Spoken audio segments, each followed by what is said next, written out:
one of the interviews they did with you, and you were talking about how many rooms Santo Domingo has, as opposed to Puerto Rico.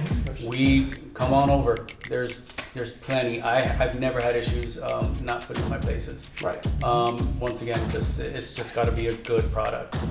A property management system that it's called Sociala, which is a social-driven property management approach based on three main things. One, it's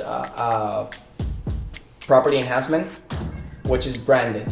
We want to provide the tenants the opportunity of feel like they're in a Class B or Class C apartment by providing them the amenities that they usually have. Are you guys typically buying value add properties, or are you buying already cash flowing? Oh, I'm glad that you asked that question because it's both. Right? What we're looking is for value add, but the property needs to be cash flowing. We're not looking for a ground up development or a property that has a 50% occupancy. Yeah. It has to have some type of occupancy, but there has to be an opportunity to add value, and that's the reason why the scale that we're looking of 15 to 40 units is so powerful, because there's still a lot of owners that are family-owned properties that they've been in the family for years, and they're not optimizing these properties. Yeah. They're just pass it from the son to the other son, and they're just basically getting the income, but they're not looking optimizing. Sure. And that's where we see a very good Definitely opportunity. worried because of the influx of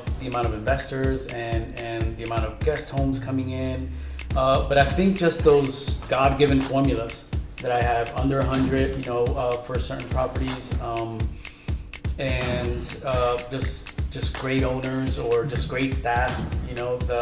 We've been able to stay above. When I started on using the different sites, because everybody calls them Airbnbs, but there's so many different sites to do this. If you're just using one, you're losing income.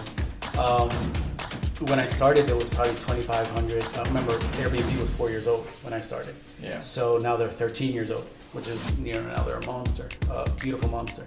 And, there was probably 2,500 properties, and not all online. There was probably 1,200 when I started. Wow. But yet people were obviously traveling.